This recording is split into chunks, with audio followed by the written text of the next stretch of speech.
Hi there. This presentation will cover the topic of population policy strategies. And that's, if we're in a position where, of course, we agree that some kind of population policy is needed, how exactly do we go about implementing that? And population policies can target any of the major three demographic functions or variables, mortality, fertility, and migration. But what kind of policies can we develop that would address any of those three? And it's hard to conceive of, for instance, an ethical population policy that would focus on mortality, somehow increasing the death rate. There's really no ethical way to do that. It does happen as a byproduct of war, for instance, or from a shortage of resources where we see famine and those kinds of issues. But nobody in their right mind would promote a policy like that as a way to solve population problems. But certainly that has been attempted historically. Genocide, for instance, has been based on a population argument in the past, such as in Rwanda. Other policies focus on fertility, which family planning, encouraging people to use contraception or using abortion and those kinds of things to control fertility. These kinds of questions are being answered differently for separate countries. There are certainly ethical concerns, especially when fertility policies are coerced on people and women are forced into sterilization programs, or men have been forced into sterilization at different times. For example, in India, there were sterilization tents set up where men were going to receive an assembly line of vasectomy operations, for instance. So those kinds of horror stories make us think really closely about fertility policy. Of course, those can be very effective. Thailand, for instance, has a very effective family planning campaign where contraceptive use increased dramatically and the fertility rate fell dramatically subsequently. So that's a success story. And then finally, migration has its own set of contentious debates, how we go about implementing control of the flow of people into or out of a country. Historically and even currently, we can see examples of this where in Myanmar, a major ethnic group has been forced to leave. Forced expulsion is not generally considered an ethical way to implement migration policy. The Rohingya have been removed from Myanmar. That's not the only time that's happened in history. And then what do you do with people coming into the country? There's issues of refugees, for instance, people who have to flee a war-torn country such as Syria. They have to go somewhere, and so other countries have to decide how they respond to that.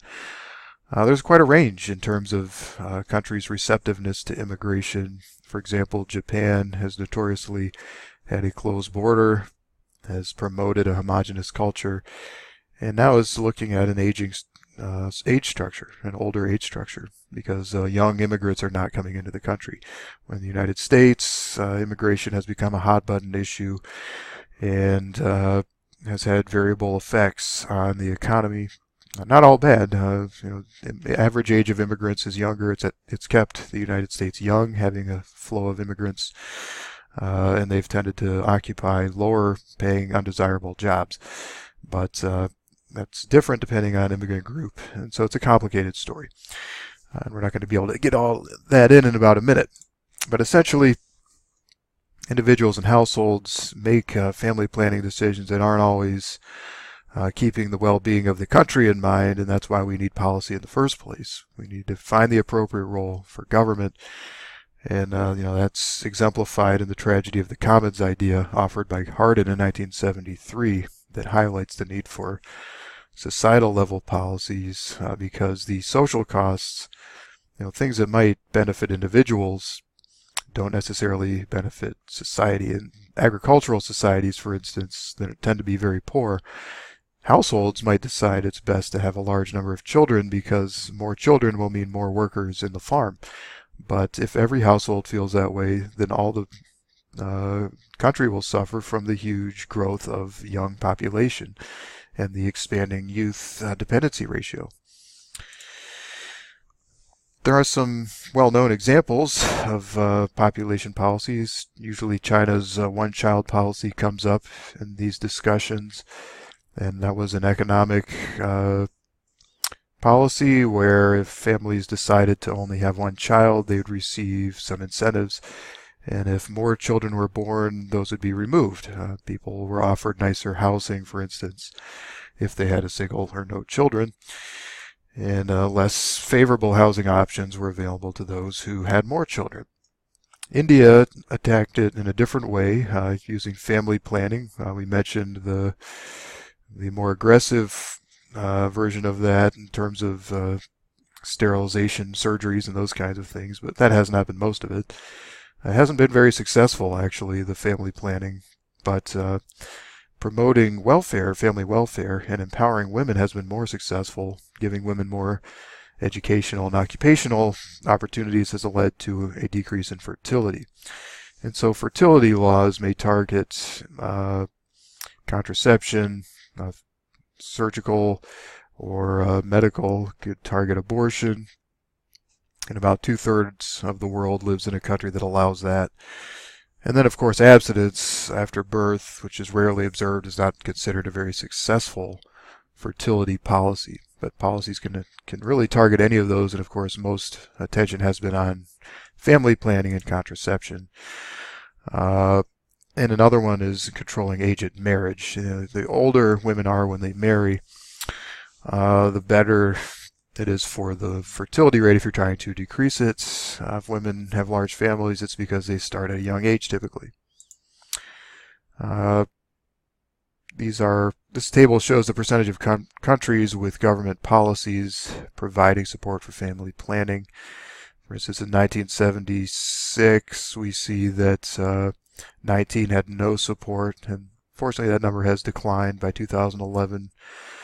And direct support has increased. So this is something the world is taking seriously for policy. Immigration policy, public sentiment plays a role here. As we mentioned, the U.S. has ranged from xenophobic to tolerant, and now generally has a view of promoting diversity, but there's certainly internal debate on that. And there's also been debate on family planning and the use of Planned Parenthood, for instance, as an agency has been a hot button issue. But when we do create policy, there are different stages. First, we have to set the agenda. That means that's a value discussion, what sort of things we want to see happen.